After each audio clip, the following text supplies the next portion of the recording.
Hello, everyone, and I would like to invite you to the weekly review of and retrospective of what's going on in the television industry at all. Not only EVS, not only from the reporter side, interview side, engineering side, but we'll try to talk about all things which matter, all things which are quite important for as many viewers as possible.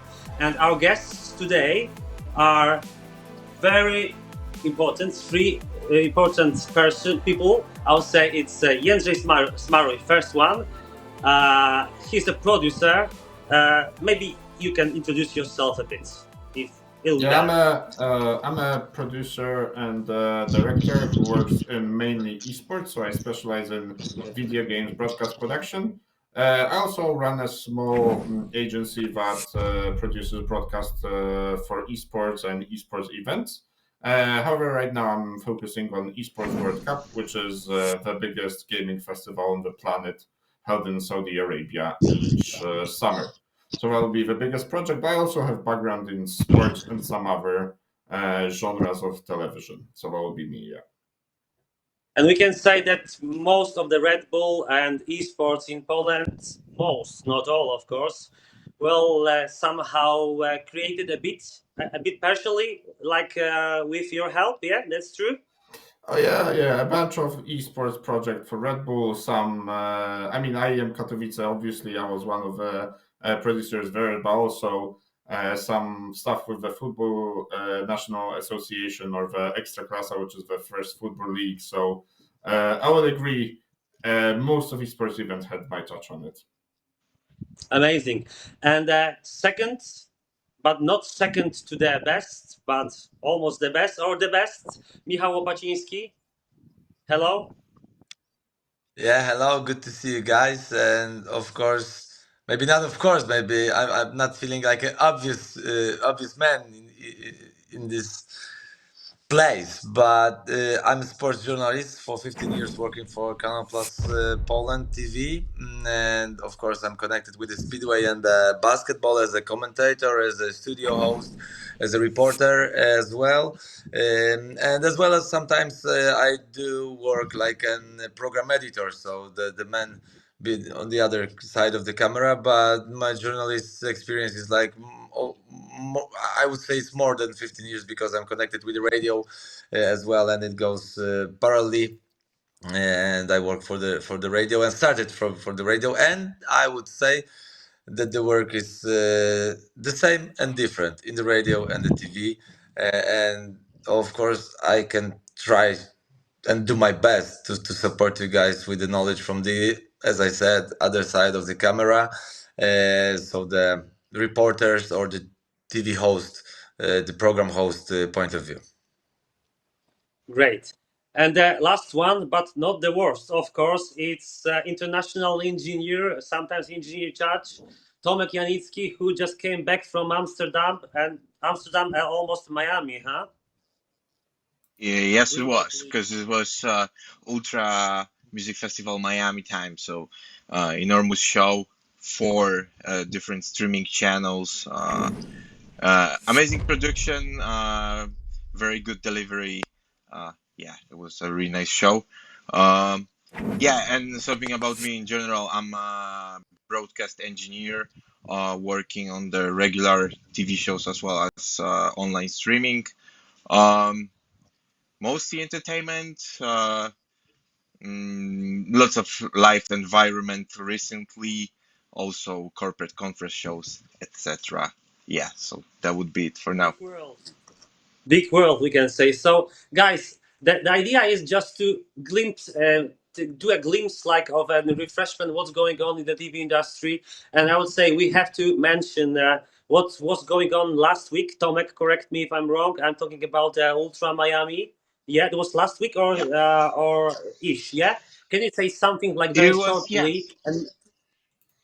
and maybe Michał Mm, added like something from the reporter interview perspective, because like the idea was that the whole show was done like physically in Miami. It was a big event, big music fest, and basically all the signal was remotely done and produced from Amsterdam, where Tomek was doing his part of engineering. Yes, it was engineering or Actually, this time recording. it was encoding engineer, but yeah, it's still Okay, similar. so can you start with that? So what is Ultra? What was going on last week, and what have you been doing in short last week during the remote production from Amsterdam? Yeah. So yeah, it was as I said before, Ultra Music Festival Miami. It's one of the biggest music festivals in the world. I would say in EDM. I like in the on those EDM music festivals that's the biggest one. Um, it was remote workflow, which means some of the crew were on site, of course, next to the cameras, next to the devices that they can send signal over IP, and also the rest of the team in at No Mobile office, because No Mobile was the creative video production house that was responsible for this stream. um, yeah, and the rest of the team was there in the master control room, broadcasting it to the world. Okay, We okay. had, And yeah. just in short, your one more time, like I would say, what you were responsible for, like in a few words, like so everybody understands, like a simple words, Oh, okay. basically. So I was responsible for the for encoding part, which is making sure that the streams looks alright, that the whole broadcast looks alright, and also placing the broadcast on the uh, on the platforms, which is YouTube, Facebook, and also we were live on TikTok. So uh, it's Also it on comes TikTok, with a still little in bit the USA, also on still on TikTok. TikTok on the Yes. USA, in the USA. Yeah. Okay. Yeah.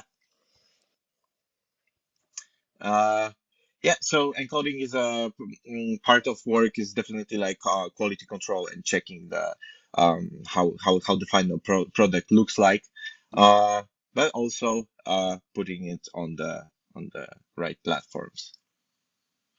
And did you have any like interviewers, TV reporters, guys on site who were connecting with you live or like delayed? Because that's something which Uh, Michał is good in. Basically, I'm quite positively amazed. Like, how did you connect with the live guys who were live in Miami? There is a delay. How you connected with the TV anchors, reporters, stars, and it was mhm. live or pre-recorded, or what was the workflow? Because I think that can be quite also interesting for Michał from his perspective, because Michał, you Yeah. were also connecting to Canal Plus, yeah, during All Star. Yeah, yeah, because I'm very curious how they did look like, because we do it like I would say in an old school way. But don't get me wrong, guys, because there is like a few thousand kilometers away, and of course it's like a producer is with us, and we are using like the most obvious thing to connect is from my perspective to hear the guys from the studio. We use the Teams platform, or sometimes the not the not the vmix call, but the other things like a digital ones used actually for the business meetings. But this is the most simple way to connect to Warsaw. But we are not but as for the commentating, we have a commentary position prepared by the NBA, and everything goes and one way is via satellite, but the satellite is like a backup. But there is a line built from commentary position to Warsaw and all other places in the world where the commentators come from. But to connect, like with the camera, we just use the internet. We just need a fast internet line, and to hear the studio, to hear the editor who's speaking to me, we just use the most simple internet connections. I mean, like the programs such as Teams, of course. And how was it in Miami? in Amsterdam. Oh, yeah. So mainly for like ENG crews, as we speak about reporters and live interviews. It always comes with the live view. I mean, always. Most of the times comes. It's transmitted via live view, which is internet transportation method. I mean, like device that transports video and audio signals over the internet with a really low latency and with a quite with a good quality, of course. And it depends because sometimes those interviews were live, or sometimes they could be also live to tape. There's no So problem let with me ask. doing Let me those ask. live because hmm? Let me ask just Yes, one question, because we use the live view as well as for the yeah. system, but we are using it mostly through the internet. It's like the internet connection, the fast internet connection. Are you using the GSM as well, or just the internet? Sometimes it can be just the GSM. You have to just have the variety of signal providers, right? I mean, I'm talking about like we have T-Mobile or something like that, etc. Many different SIM cards just to make sure the connection is stable, and that's the transport over the 5G internet, I believe, and it always works. Okay, so I think it's all over the world. It looks like pretty much the same, because we've got the two Yeah. live view system. One is like the small live view, the smaller one as a backup, and of course the proper Hmm. one with the 10 GSM cards, up to 10 GSM cards. It depends Yeah. where the crews are using it, but still, is it like a? Do you see it as from the technical point of view, as we see it, like a ENG crew, that the better signal is still through the internet, that not just the GSM. I mean the Oh yeah, quality of of the course, signal. because uh-huh. Yeah. Of course, if you can plug in your Ethernet cable to the device itself, it's always gonna. I mean, it should be more stable, right? Uh, of course, being sure that you have a good internet connection on site or wherever you are. Uh, yeah, but definitely like the workflow with the SIM cards also works. Of course, the connection won't be as good as I mean, it's also quite good, right? But yeah, of course, I would say that plugging it to the just plugging it with with the physical wire to the device, it's always safer, and the connection is smoother. How about the communication with the producer who's on site with the NG crew? I mean, because live view doesn't. Comms? I know from my point of view that live view doesn't support the internal communication to No, no, coordinate everything.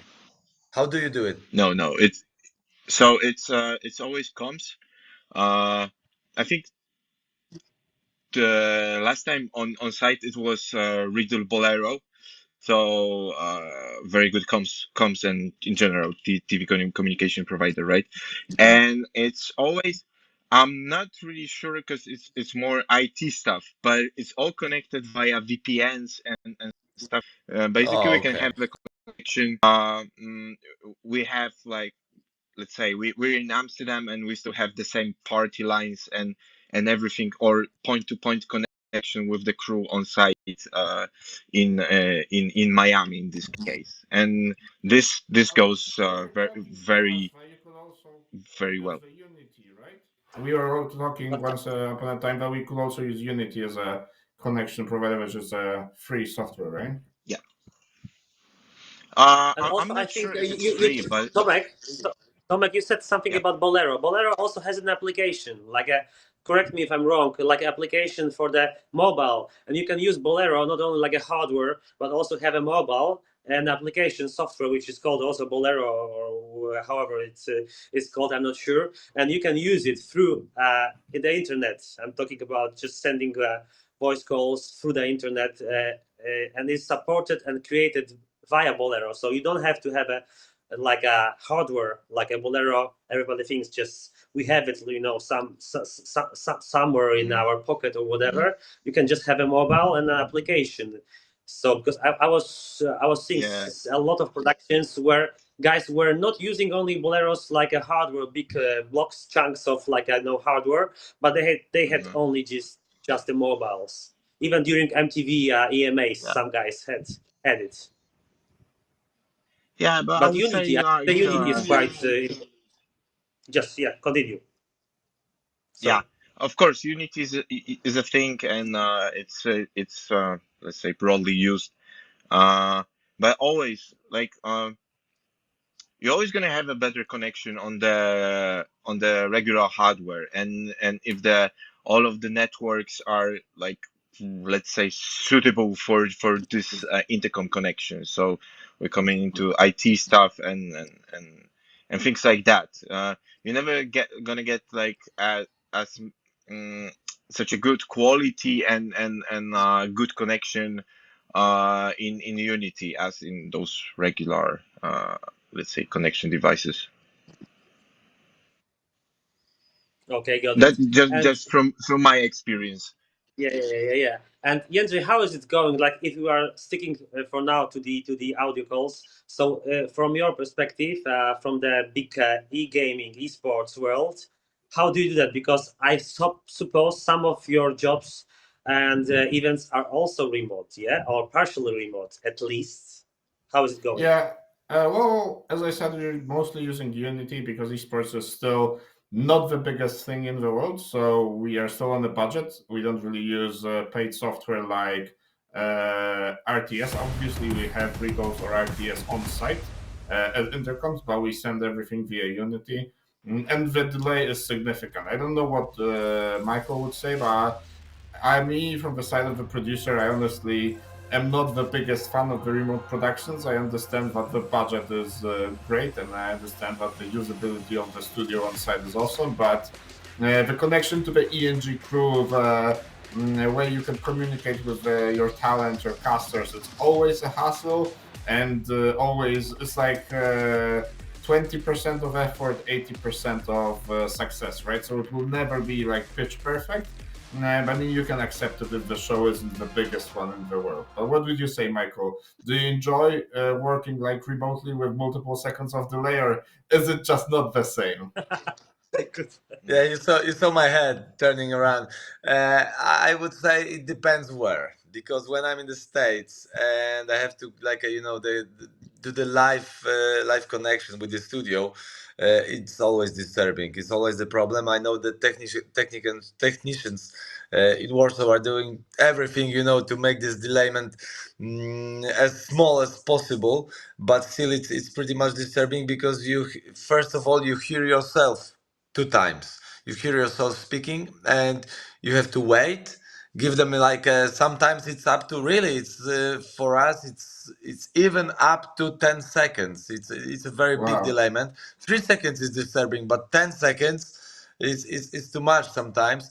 But still, we have to deal with it somehow. So yeah, it's pretty. It's very much disturbing for everyone, for the cameraman, for me, for the producer, because when the producer gives you a sign, you have to count to 10, start talking, and then stop talking. The count to 10, you listen again. What did you say? But people in Warsaw think it's alive, but it happened 10 seconds before. It's like a, let's be honest, and let's say in a simple words, it's like you get the mind fuck. But but yeah, sorry for that, but it looks like that. But when the delayment is like a when it's one on one, where there is no delayment, but or 1 second delayment, it's okay, it's acceptable, of course, for everyone because it's cheap and it's easier. But the problem, from my point of view, is the problem is not with the, as Tomek said, it's not a problem with the GSM because of the us, especially after the COVID. We know that the quality sometimes with especially with the live connections, one-on-one live studio connection from the place you are in, the quality might be and is acceptable. It's not the best. If it's not the best one, you don't need a 4K connection. It would be perfect if we had a 4K connection, but okay, it's like the quality is GSM quality is okay, but there is a still problem in my opinion with the the other way connection. So how we connect, how we can hear with our headquarters, with our editors, who are, for example, when I'm in States in Indianapolis, they are in Warsaw, and I have to connect with them. That is still the problem, in my opinion, with that, and we did it many ways. Mm, for example, when you have a live transmission, live NBA coverage, when I'm commentating from Warsaw, we receive the signal.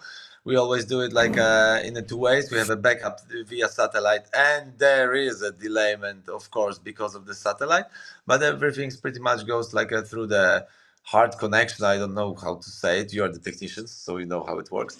And there is a no problem with the communication with the coordinator in the States. When our sound engineer is connecting and he's checking everything, the sources of the sound, it works good. And I'm still wondering why it can work good like this, in this way, but it cannot work good, and it's not there is a no ideal thing to provide the good connection with the ENG crews. It doesn't matter what are we what kind of event we are talking about, if it's a sport, e-sport, or it's a commercial, the show, award ceremony, everything. And I think pretty much everyone has the same problem. Oh yeah, but what I found out works the best because obviously when you have to talk back, then the connection is harder. If you only send out signal just to give commands, that's usually easier. But what I found to be working is you just send another producer on site. You get another producer who knows the show, who understands the show. He discusses it with the main producer, right? And he's your briefer on site for the commentators. He gets to prepare everything, and the communication via comms is just minimal. We just go 3, 2, 1, go, right? And you know what to do because the producer explained it to you and then prepared you for everything and then gave you all of the tools and prepared the things on site so that you can just execute the idea that is pre-prepared. So that would work the best, at least in my experience. This is how we do it in esports as well. We always send someone on site to the talent so that he can into their face, grab them, sit them down, explain what they need to know. Even if they don't look at the run of show, they will know what to do because he's there on site looking into their eyes and understanding if they got the idea or they didn't, right? So we just do not rely on comms as much if we have that person. Yeah, that's how we do it pretty much. That's why there is not just a talent and the cameraman, but also the producer as well on site is required. But it's all, guys. It's always like, from my experience. Let's say Warner Bros. Poland. Everybody knows it's live view. AWS Canal Plus the same. From my perspective, everybody knows. Let's say we have 3 seconds delay. So don't ask too many questions to the reporter because he will be nodding. He'll wait, and everybody will be waiting. What's going on, because it's unnatural to see somebody like. Mm-hmm. And it's good Yeah, if you guys exactly. like, Yes. Michał, if you do it like that, or not something like no connection. If you are professional, you're just waiting. But the thing in the control room is always the same. We explain. 3 seconds of delay, 3 seconds of delay ish. Let's say. Don't worry, he'll respond after 3 seconds. In these 3 seconds of waiting, everybody, especially producers, are like, what's going on? We lost the connections. Let's reconnect. Yeah. Let's reconnect. No, wait, chill. He will respond. Then, let's say somebody from our side is asking one more question. You're starting to reply on the previous question. Then you get the next question while you're starting to explain something, the previous topic. So I was always wondering, how it's a bit of a mindfuck for you, yeah? When you hear something in the middle of your expression. Yeah, yeah, it is. It is the biggest mindfuck because it's more the human thing. I think, especially when you have a not too much experienced host in your headquarters who's asking you the question, and that's the thing, because he's very impatient, because from as I said, from the other side of the camera, every second is very very long one. It's a long one when you are producing the program, and as you said, Peter, about the 3 seconds, of course, But from the other side, when you're sitting in a studio, you see the lamps, you see the cameramans, and you know that somebody is like your reporter is over there, or you're the reporter, and you are waiting as well. It's the same for both. I think it's like when you count 1, 2, 3. It's like a 1, 2, 3 is a 3 seconds, yeah. But in your head, it's like a one, nothing's going on. Two, nothing's going. It's like a 10 times longer from this perspective. And the hardest thing is like to stand still and be a pro. Just wait, be patient. It's only 3 seconds, but it's a very very big amount of time during this talkback things. Even with the talkback, You even with the remember? talkback, we are speaking about the yeah, we are speaking about the live. Yeah, we are speaking about the live coverages. Oh, this is the same. This is the same thing we are speaking about. The best example when you want to explain what's going on. I was trying to explain it to my neighbor. How does it work? How you do? It's like a kind of maybe not so much advanced discussion as we do, but like a similar one. He was curious to know how it works, and I said, try to call me on WhatsApp when I'm standing next to you on WhatsApp, not just the WhatsApp, because in a WhatsApp connection, it's still like a 2 seconds delay, and it doesn't matter where are you. You can stand, we can stand to each other, and there still be a 10 seconds delay. So I said it, just call me through the WhatsApp, and you will understand what we are dealing with the delayment, especially when we are connecting with from different continents. uh, I wouldn't say from my experience that it happens when you are in the same time zone, or the time zone. When you are in the same time zone, it works. Even from England, when you are in Poland, it works because it's like a 1 hour difference. But still, I think from my experience, when I'm in the US and everyone else is in Poland, or the guys from our crew are in the US and I'm in Poland, the continents matter. I think the bigger time difference, bigger delayment. Did you agree with that, guys? That's my question to you. I mean, absolutely. Tomek? That's the harder, right, Tomasz? Well, I would say it's always a matter of money or equipment used in the production. Yeah, no, because really it can be built on the proper systems like RTS or as we spoke before, Riddle. Voice over the IP really works, and the delay can be very very low. So you can basically talk back live. So and even like let's say over the video signal, even if we have like let's say this 2 seconds of delay, which is already quite some, right?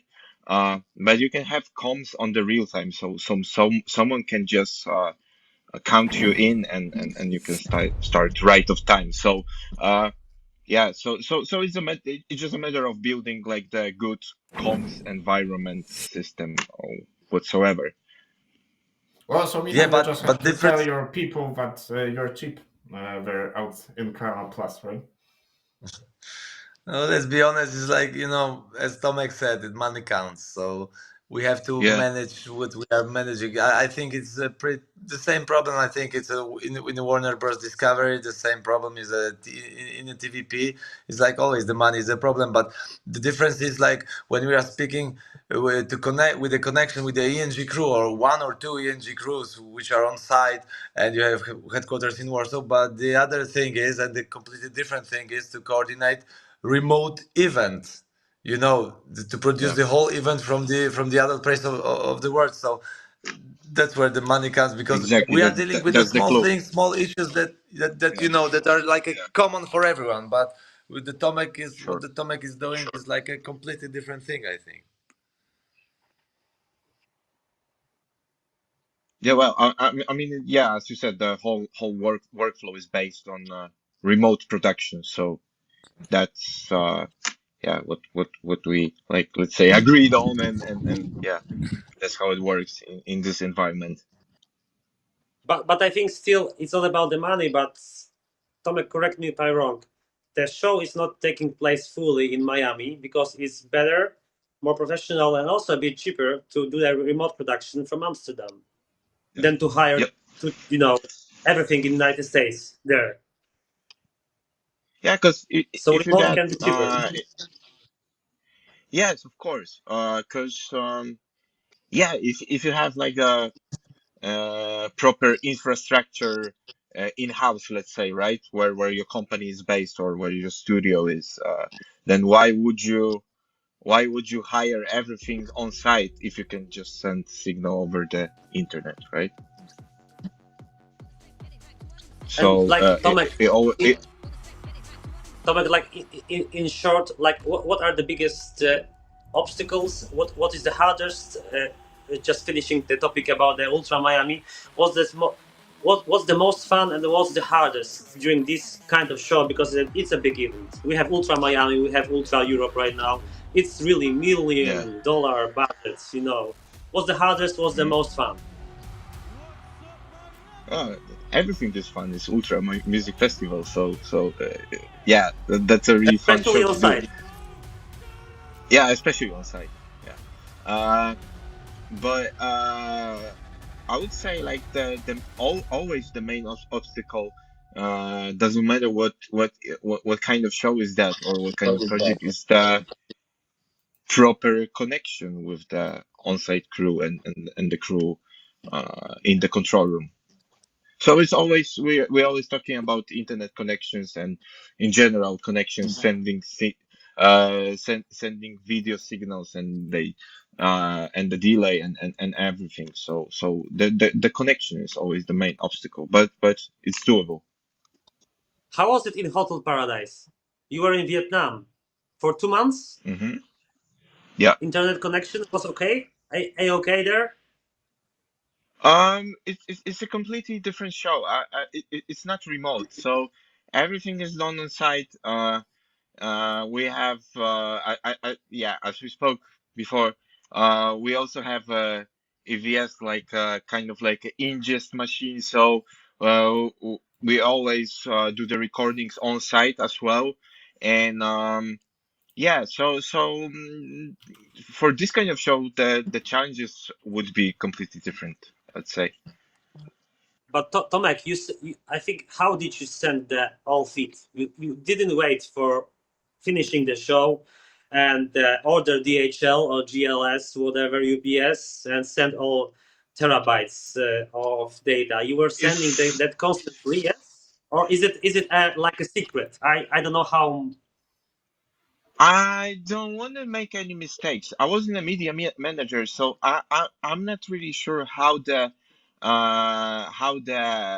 whole day flow of the sending the recordings was made and how was it done. So I wouldn't like to say something incorrect, so I would just say that Okay, I don't got know. it. But for sure, it's a really nice, sexy show. You're doing these kinds of shows quite a lot, I would say, because it's the Ultra Miami just 2 weeks, 3 weeks before you were doing something else, also remote from Amsterdam. Yeah, it was. Yeah, it was TDX conference. It's for Salesforce, so huge I corporate think. company, and yeah, they always make very big shows, and it was in the US, but I need to remind myself where Yeah, but exactly was it. the I think it important was in thing San is. Francisco. Yeah, I think it's more. It's every year almost in San Francisco because I'm always missing the Salesforce and Dreamforce. I know which one is where. Yeah. Yeah, So Las so so the Vegas, San Dreamforce is Francisco. always in, yeah, but But this the one was, important. yeah, the TD. Mhm. But the important thing is that whatever we are speaking about Michał, about connection, about Jędrzej, about esports, about your Miami Ultra, is also connected with EVS. Everywhere is EVS. Michał can be recorded on site if he's not live.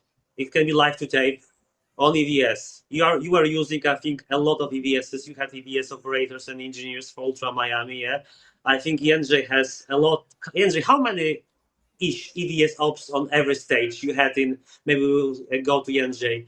during the Gamers 8, and now it's called somehow different. Yeah, how many Yeah, it's EVSs esports each, World Cup. We had 7 EVSs per stage and 2 stages. This year there will be more stages, so more EVS operators.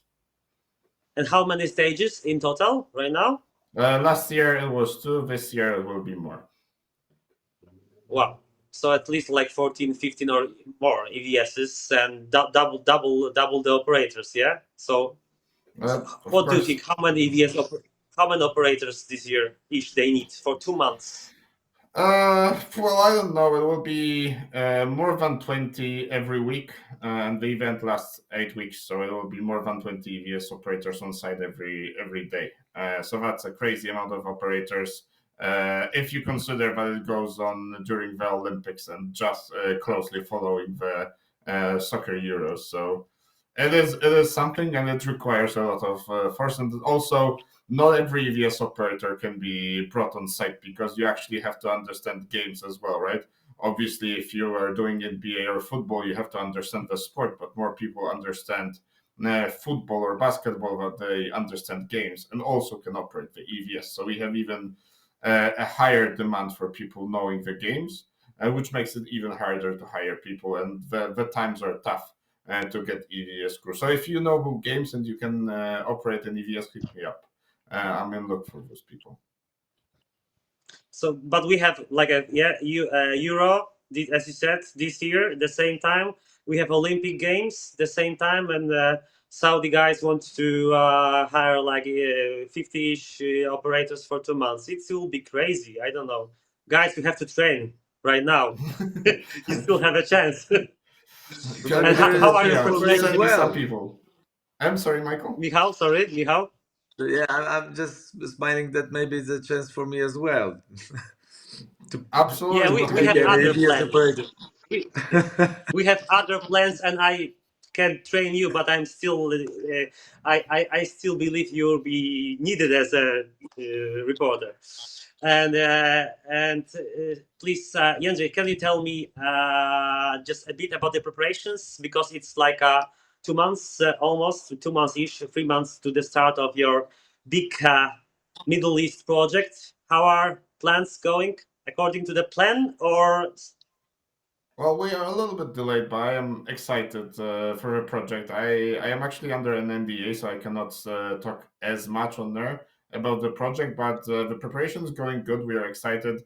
We are confident it will be the biggest event we've done in the Middle East when it comes to esports. So that will be saying something, as last year was honestly quite good already. So we're gonna see lots of cameras, lots of cool stages, a different approach to how we show esports or how we used to show esports. So I think everyone should tune in to see, because we are really pulling out the big guns and big ideas for this year. Some creative stuff, but also different approaches. So that will be quite exciting, I think. The preparations are good. We are a little bit delayed, but I'm heading to Katowice tomorrow for some workshops, and we're gonna build on that with the team. So I am super confident we're gonna have a really nice show. And we just announced that there will be very interesting title at the event. It will be League of Legends.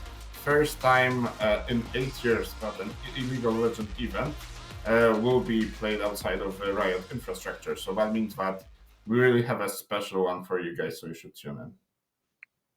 wow, nice. That's good. That's, let's say that's a premiere, we can say here live. Nice. And can you tell me, because you said something that we need. I know, guys, you are short on time because you're a businessman, all, and so you have to go somewhere else. But just tell me at the end, like you said, that you need a special EVS operators. Not everyone can Mm-hmm. do the esports, because we do understand football, basketball, soccer, whatever we call it.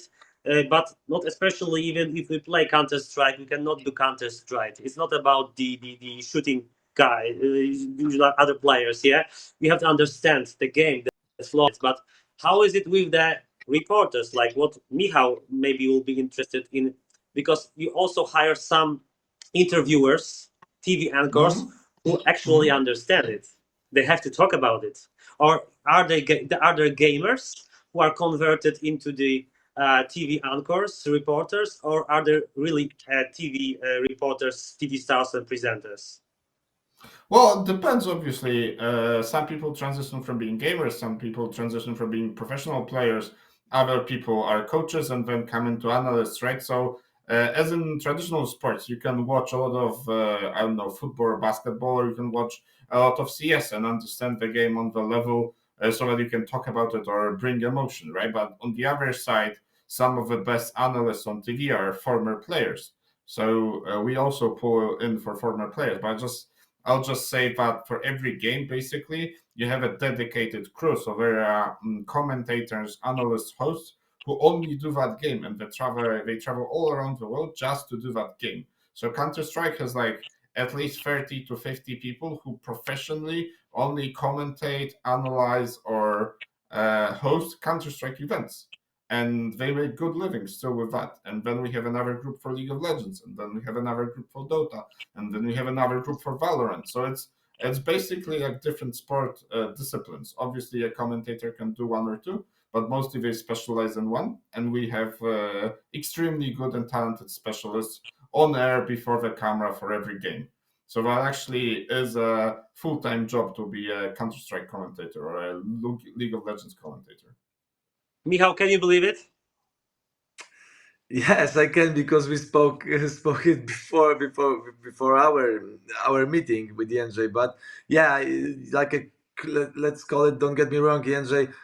Classic journalism or classic sport journalism is like a, I would say, more open, but not too much, because it's like the best way for the sports journalist, especially the sports journalist, is like I have two sports, one, let's say, winter and the summer sport, and you specialize in them, but still your boss can come and say, hey, we've got like skateboarding. Would you do it?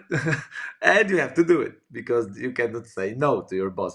But speaking seriously, of course, it's like to have it's good to have like a two specialization, to be specialized in two disciplines. For me, it's like a basketball and the speedway, of course. But still, you have to keep open minded. And for me, from since I was a little kid, it's like this extreme sports, extreme stuff.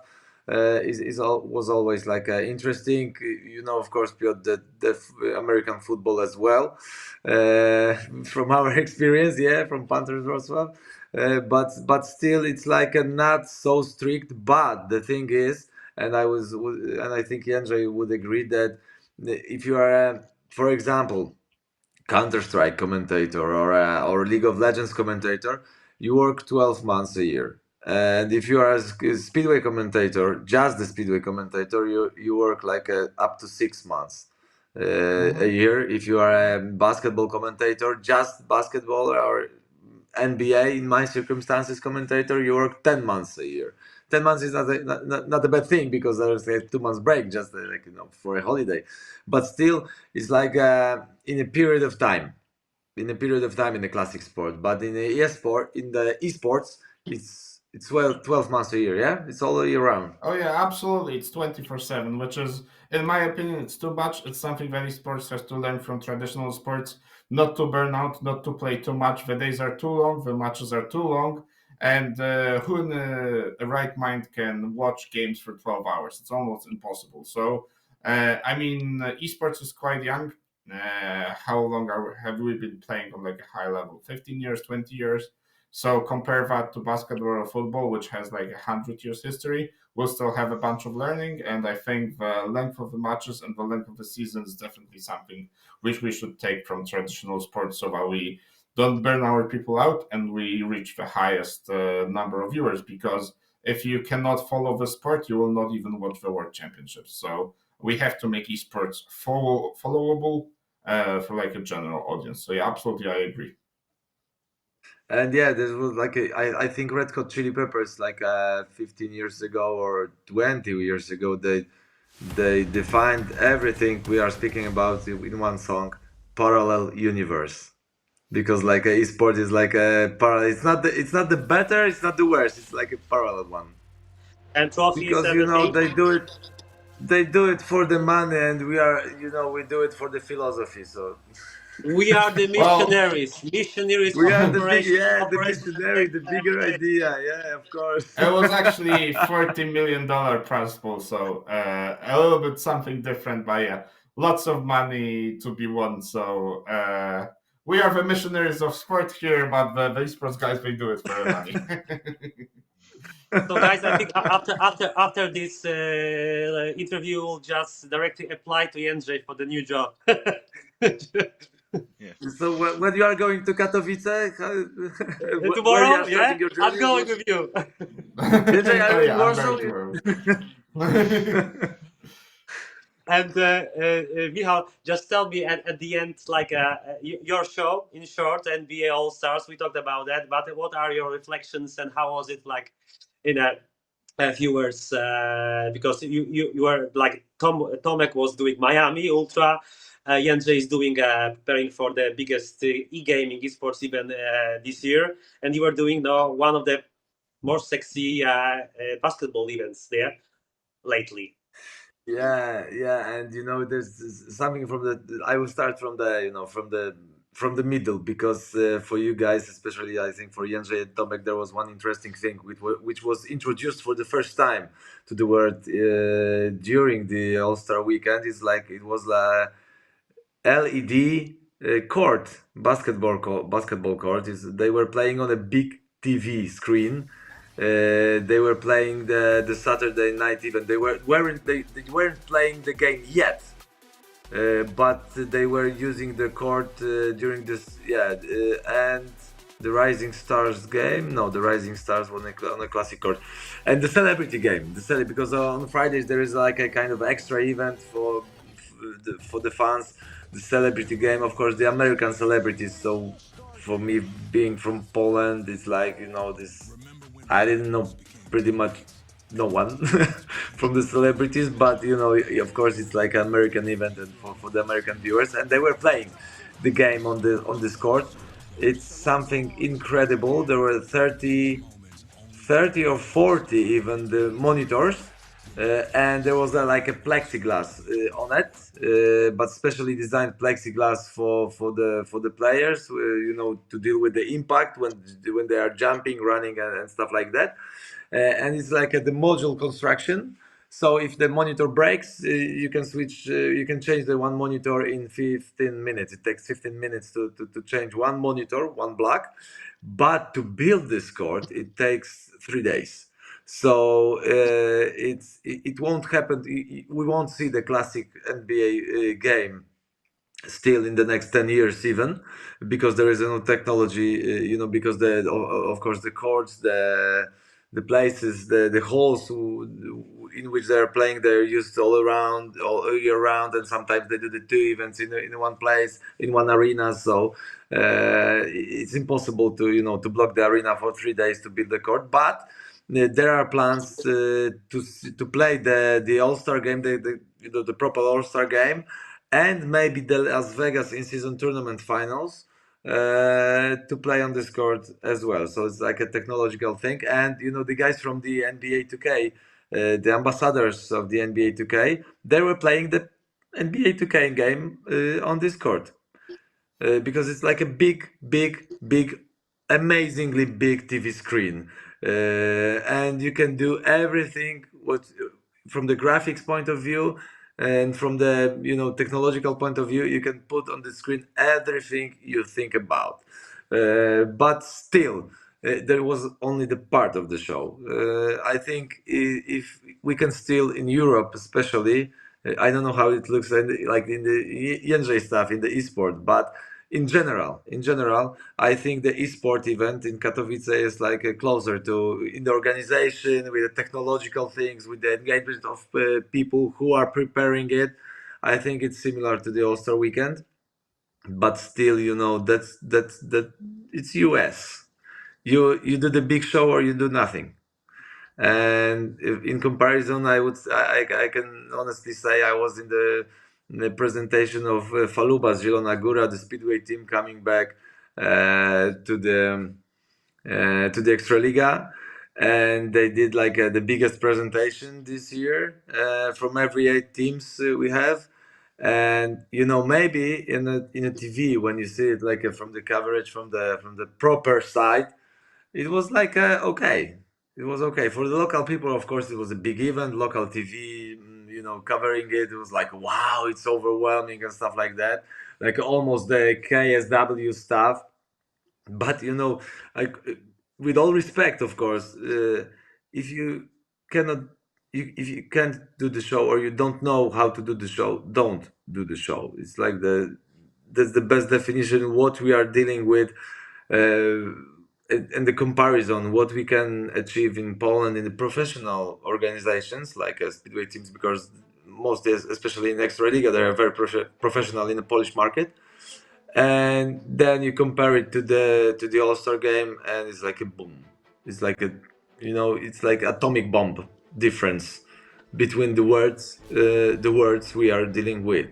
So the answering to your question, Peter, and condensing it, it's like a 3 days of events, packed with the technology, packed with the realization, yeah, stuff, packed with the technology, and you have to connect it to the one show. The preparations for that takes 2 months. I think 2 months of preparations for the 3 days of just showing the basketball in three different ways. It's crazy. Everything is bigger in the Yeah, United it is. States. Yeah, even Coke in the subway. I remember my wife just No, bringing Coke from the subway. bigger. But Peter, sorry to interrupt you. One thing is bigger, but the other thing I think more important is professional. They are professional. We sometimes we differ mentally. The mentality is different, but they are professional. As I said, do it and do it big, or do nothing.